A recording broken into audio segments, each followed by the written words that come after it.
Welcome back to the channel, everybody. So today we got Trump explodes. Almost dropped my rag here, but Trump explodes after Carney signs EU deal. Canada flips the script at a NATO summit. So we're gonna go ahead and hop right into it. We're smoking all my dragons, divine, righteous, almighty greats, overachieving, never slacking. And shout out to my Canadians. Shout out to my Europeans. Shout out to everybody. We just gonna hop in and see what happened here. Can't be mad at Canada at all. Let's go. As Canada's ties with the United States fray, Prime Minister Mark Carney moves to strengthen ties with Europe. Carney has signed a strategic defense and security partnership with the European Union, an agreement that comes as Canada rewrites its relationship with the United States and works towards a new trade deal. This summer, something unusual happened at the NATO summit. While President Trump pushed allies to ramp up defense spending and double down on tariffs, Canada did something else entirely. It signed a sweeping deal, not with the United States, but with the European Union. For Washington, it felt like a challenge, but for Ottawa, it was a calculated pivot. One that told the world, if America won't lead, we will find new partners who will. And at the center of this shift, a quiet but bold confrontation between two men, President Donald Trump and Prime Minister Mark Carney. Carney and Trump have committed to reaching a trade deal by the middle of July. He likes tariffs. He's said it many, many times. So we have to find a way to demonstrate that we can achieve the same goals with the United States, Canada, through other means that don't necessarily involve these punishing tariffs, especially on strategic goods. The tensions didn't come out of nowhere. They had been building for months. Back in early March, Trump's administration imposed a 25% tariff on Canadian steel, along with a 10% tariff on energy exports. Branded as liberation tariffs, the White House claimed they were about fairness and national resilience. But in Canada, the move landed like a punch to the gut. For industrial towns like Hamilton or Sault Ste. Marie, places built on steel mills and energy plants, orders dried up. Layoffs spread. Between January and May 2025, Canada's manufacturing sector lost over 59,000 jobs, according to Statistics Canada. For Prime Minister Carney, a former central banker with a deep understanding of supply chains and capital flows, this wasn't just about diplomacy, it was about livelihoods, and he made that clear. If a deal with the US wasn't reached by July 21st, Canada would strike back. Ottawa outlined a clear position: remove the tariffs or face targeted countermeasures. The message was firm but calm. Trade should be fair, open, and reciprocal. But Washington wasn't budging. President Trump, in his typical fashion, signaled little interest in compromise. Tariffs, he said, worked. And negotiations? Only if Canada came to the table on his terms. How y'all feel in those comments? Y'all feel like tariffs work? Do y'all feel like Trump not compromising was the right thing to do? Let me know in the comments.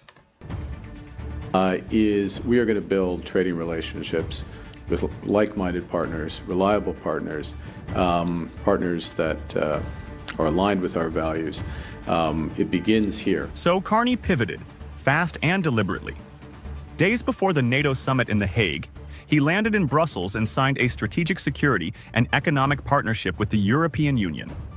The deal covered defense procurement, LNG cooperation, critical minerals, and a commitment to deepen digital trade infrastructure. For Canada, it wasn't just a show of independence. It was a structural move to diversify away from the American orbit. The partnership includes aligning Canada's industrial policy with that of Europe, working on new nuclear energy agreements, and developing rare earth supply chains together. German-built submarines and expanded naval integration were also on the table. At the same time, Canada pledged to meet NATO's 2% spending target and aim for 5% over the next decade, roughly $150 billion per year, according to projections by the Canadian Department of Finance. A large part of that would be invested in domestic resilience projects, like mining, port upgrades, and infrastructure to move Canadian minerals across the Atlantic.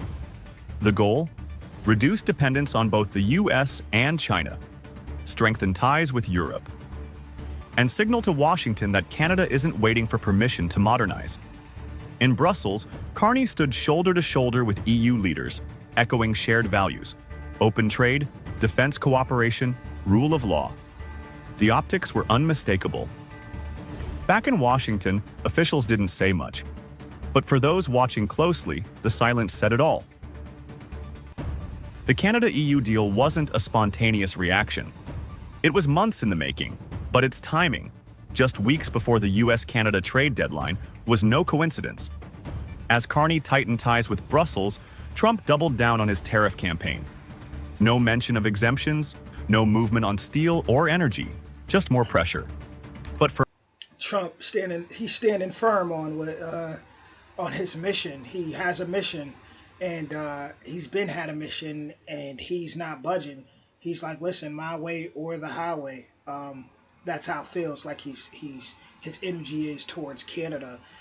So like you can't be mad at Canada for seeking elsewhere and getting things done where they feel like there's better opportunity and people who are willing to work with them.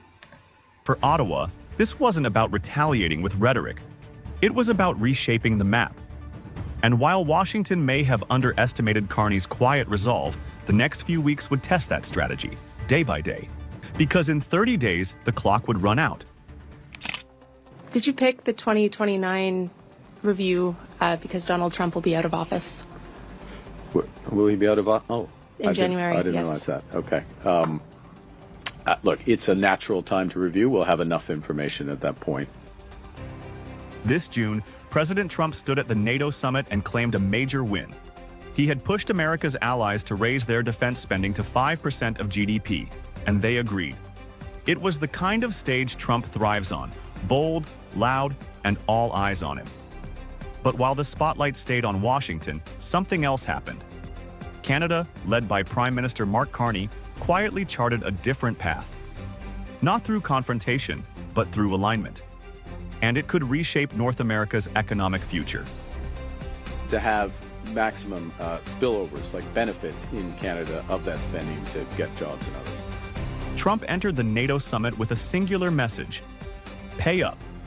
Under his pressure, member states agreed to raise defense spending from the long-standing 2% benchmark to 5% of GDP by 2035.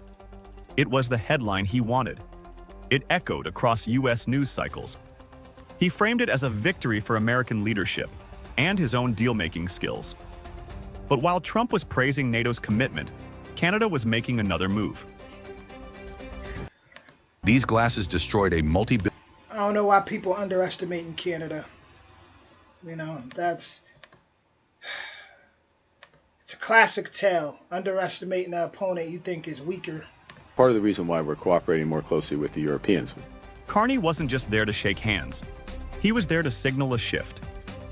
On the sidelines of the NATO meeting, Canada and the European Union signed a sweeping security and industrial agreement. It covered defense procurement, energy cooperation, and joint development of critical infrastructure. No big press splash, no bragging tweets. But it was a statement, loud in its subtlety. Canada wasn't waiting for US leadership. It was building alternatives. Just weeks earlier, at the G7 in Kananaskis, Trump gave Canada an ultimatum. He demanded a bilateral trade deal within 30 days or face increased tariffs. At the time, Canada was already under a 25% tariff on most exports to the US and 50% on steel and aluminum. Carney didn't push back directly. Instead, he doubled down on Canada's partnership with Europe. While Trump kept touting his 90 deals in 90 days initiative, Canada quietly signed a strategic pact with the EU, locking in military and industrial cooperation. Meanwhile, the US-Canada deal? Still nowhere near finished. By late June, only 2 frameworks had been signed under Trump's tariff blitz, one with the UK and one with China. And Canada, America's largest trading partner, was already warning it could escalate retaliatory tariffs by mid-July if talks failed. Trump may have been trying to corner Canada at the G7, but Carney turned that pressure into leverage and made Washington look isolated. Do you feel more comfortable in Brussels than in Washington? A few days later, at the EU-Canada summit in Brussels, the contrast grew sharper. During a joint press event, Carney was asked a loaded question: whether he felt more comfortable in Brussels than in Washington. He answered with a smile. Well, in terms of relative comfort, well, it's very hot in Washington right now and very humid. I'm sure the dinner will be better. But his message was clear. Canada and Europe, he said, share values on labor rights, sustainability, and defending democracy, especially in Ukraine. He highlighted Europe's 18th sanctions package against Russia, which Canada supported with its own financial sanctions and military aid. He confirmed Canada would join the EU-led Ukraine Reconstruction Conference and had just approved new arms shipments to Kyiv. At no point did Carney criticize the U.S. He didn't have to. By emphasizing shared values, shared action, and shared burdens, he let... You can see a difference in them. One's more calculated, and the other one is a lot more... You ever seen Joffrey in Game of Thrones? Now, I ain't gonna do that to Trump. I ain't gonna say he's like Joffrey, but... I mean, there is similarities for sure. There's similarities there. But Trump's more so, you know, the big, he wants it to be known, like I'm stomping on you, what I say goes, and Carney's that quiet but deadly, go ahead and underestimate me kind of thing. It's like the classic battle between the fox and the lion. Let the contrast speak for itself. Trump's world is one of deals, pressure, and dominance. Carney's message, coalitions, long-term vision, and quiet power. And when it came to defense procurement, Canada was already in talks to buy fighter jets and submarines from European partners. No American suppliers mentioned. Trump thought he held the upper hand, with tariffs, pressure, and public ultimatums. But Mark Carney didn't fight back on Trump's terms. He built a broader alliance, one that didn't need Washington's permission. And as Canada pivots toward Europe, one question remains. Is Trump still leading, or is he being left behind? That they just don't think they can count on the United States to be a reliable partner on, because reliability got said a lot in this conversation. As the dust settled from the NATO summit, two very different strategies became clear. Trump was still focused on bilateral deals, pushing his 90 deals in 90 days campaign with vague announcements but few signed agreements. Meanwhile, Carney had already secured a long-term partnership with Europe and was preparing to confront Trump's tariffs head-on. But time was running out, and the stakes were rising. In Canada, economic pain was spreading beyond industrial towns. According to Statistics Canada, layoffs in the manufacturing sector hit a 5-year high by May. Supply chains slowed, investment stalled, and small businesses that depended on U.S. cross-border trade faced rising costs and falling demand. Communities like Windsor, Ontario, where auto parts flow south into Michigan, saw shifts canceled and plants idled. Carney faced growing political pressure to act fast. He met with provincial premiers, trade unions, and business leaders to craft a unified approach. The message was clear. The U.S. is still a key partner, but Canada can't wait indefinitely. Behind closed doors, Ottawa also explored expanding counter-tariffs. The Prime Minister signaled that measures could go up or down, depending on whether progress was made by July 21st. With the EU deal in hand and investor interest growing, Canada had options.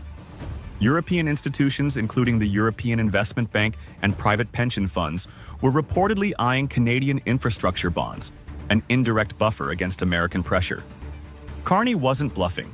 He was building leverage. This is how to get in shape fast. If you want to... I guess that's the key right there. Carney wasn't bluffing. Calculated chess move. So we are working nonstop, really 7 days a week on this. We've had 3 meetings. We're meeting again early next week. So it's, you know, the pace is as fast as it can be. We're working as hard as we can. The current round of U.S.-Canada negotiations is being led by Ambassador Kristen Hillman, alongside U.S. Trade Representative Jameson Greer. Meetings have taken place weekly since the G7 summit in Kananaskis. But progress has been slow. Hillman said publicly that both sides are working 7 days a week, but admitted that Canada cannot force the U.S. to act. Ottawa continues to push for tariff rollbacks, at least on strategic goods like steel and clean energy inputs. But so far, Washington hasn't budged. Analysts close to the White House say Trump is prioritizing a unified message for his 90 deals campaign. and doesn't want to show weakness by backing down on tariffs, especially not to a close ally during a re-election year. Trump, preoccupied with his global tariff strategy and political messaging ahead of the midterms, appears unwilling to offer concessions. White House sources told Politico that the 30-day timeline was a Canadian proposal, not a U.S. commitment. But to Carney, that didn't matter. For him, the clock wasn't just diplomatic, it was political. Canadian workers couldn't wait, and neither could the economy. That's why Ottawa tied future counter tariffs directly to the July 21st deadline. If no deal is signed, new measures will be triggered. That includes tariffs on select U.S. agricultural goods, aerospace components, and consumer exports. It's not a trade war Canada wants, but it's one it's now prepared for. Back in Washington, Trump continues to tout his economic agenda as bold, tough, and necessary.